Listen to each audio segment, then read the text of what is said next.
Hello, Scorpio. This is your September forecast.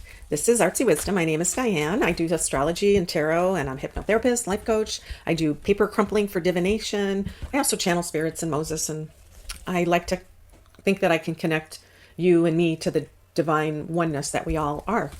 So this September forecast, I'm going to start off with our astrology, and then I'm going to pull a few cards. You have this opportunity. Mars is going to give you a lot of energy when it comes to exploring your inner world. The 12th house is about deep stuff that we don't actually deal with very often. It's about our inner secrets, our hidden things. On the lowest level, it's about addiction, prison, confinement. Higher level, it's about deep spirituality. It's a Pisces house, so deep spirituality. But Neptune rules it, so it's kind of murky, and sometimes we ignore it. And as we get older, we deal with things. Sometimes we don't want to deal with it. Sometimes we don't even know it's there.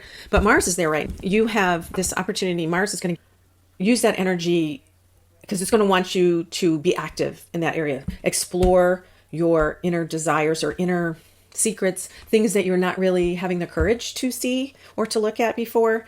For this September, if you want to, if you're ready, it's something that you can do with that energy. It also is a place where if you want to get more spiritual and do some meditation. Mars is an active sign.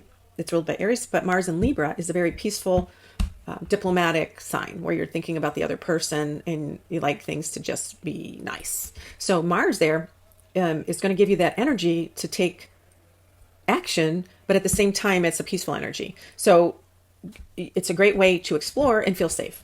So explore your inner, I don't want to say inner demons, but inner secrets, things that you want to, your ancestor stuff that you were born into this world, parents, stuff like that. And maybe there's something you want to talk about with somebody or write about or get some therapy about, but it's also a higher level of religion, curiosity about spirituality. This is a great time to do that. So then Mercury is retrograde. He's also in your 11th house of friends, humanitarian activities, internet, global community stuff, things where we're all here together to work on. So friends are also in that category, but Mercury retrograde may highlight an area of group affiliations where you have to redo things, or you want to join. Let's say you join and the paperwork gets lost, or they're assuming you're going to do all this work and you don't want to do any of that work. It's also about friendships where you might review your friendships, communicate in a way, make sure you're saying things in a way that are authentic to you. And you may, because of all these world disasters right now, all these wildfires and things, it may be a time for you want to commit to helping out a group, an organization, and see what fits for you. So you may go through a couple different incarnations of that to decide what works for you, but you may end up doing that and maybe giving of your time or maybe money, but that's an area where you might want to research. It's all the R words: research, review, rewind, reassess. So in that area, friends, you may want to see what friends are authentic to you too. That's an area that is possible. And Virgo's a little critical at times, so you may find that you can be a little critical. So you may come across that way, maybe not, but just think about that. Venus is in your 10th house of career. Venus in Leo is usually very beneficial, but it's retrograde, so it's not immediately beneficial. So it feels like you feel like you're so lucky and you're trying these things at work, or your reputation is getting out there, but it's not going at a pace or at you're not being seen. No matter how much you're trying to be seen, it seems to be slow progress. But by the end of the month, early in October, this is going to move forward, and you're going to find that all of the work, all that beneficial energy you put into your career, your reputation is going to start to show its fruits, or it'll be fruitful by that time.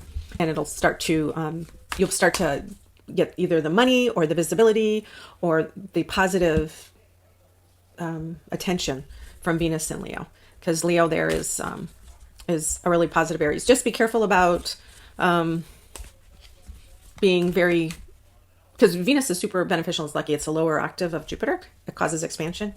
So I'm not feeling like it's anything difficult, but it's squaring your Scorpio ascendant. So you might feel that, or other people might see it as you're being a little pushy maybe.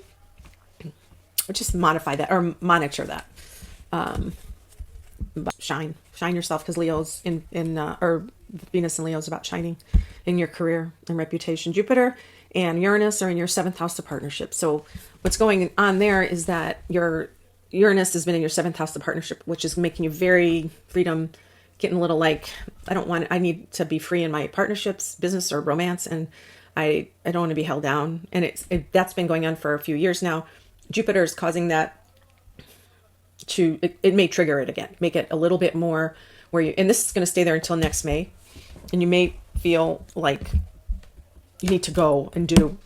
And in this case, what you could do is your partner and you could travel, go places where you feel like you get that freedom. You feel like you're not tied down to either one person or one place, and you and your partner work together to eliminate that feeling of, I want to go and do, and I can't do it. You don't want a feeling of feeling tied down. So Jupiter there is about expansion, and Jupiter can also bring a partner into your life if you don't have one.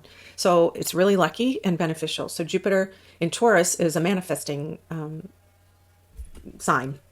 It's about creating. Well, your Taurus is your seventh house anyway, but Jupiter there is really lucky. So for the next till May, Jupiter's going to be there. So if you're looking for somebody, this is a really good time to use that energy to work on that. You might find, I'm seeing Saturn in your fifth house, you might find commitment the next 2 or 3 years. But I'm pulling some cards for Scorpio. Spark of light, spark of inspiration. You're going to get an idea this September that is going to, it's a beginning. Ace is 1. And so this is a beginning of a new idea that, I don't know if it has to do with your career, but it is a fire sign. So that Venus and Leo. So you may have an idea in your career. This Four of Swords, this is about resting after a battle. You've got, or a long period of time where you're having difficulties. So Mars in your 12th house, I'm looking at this as a period of meditation, a time to reflect for September. Reflect on your inner world, reflect on what works, what you brought into this world as a child, what your ancestors gave you. Like I said, it's also time if you feel like you want to do some therapeutic stuff or work on some spiritual stuff, maybe do something a little different, Scorpios. And then Page of Pentacles, this could be a child, somebody that is, or it could be messages about money or career or things that are of value monetarily, things that you want to create. I see the crops and things like that. So the Taurus area of your chart, which is the partnership, I'm thinking that this is about creating. So you're going to focus on those 3 areas. It's about your inner self, your career, and this creating this, manifesting this person or the situation in your life that is real. And you do have the luck to do that. So, okay, Scorpio, let me know if any of that resonated. And I really appreciate all my views. And please comment below if you find this resonated with you or whatever you have comments for. I'd love to hear if you want me to do readings on anything else. All right, till next time. Don't forget to subscribe. Press the button right here so every time I come out with a new video, you'll be the first to get it.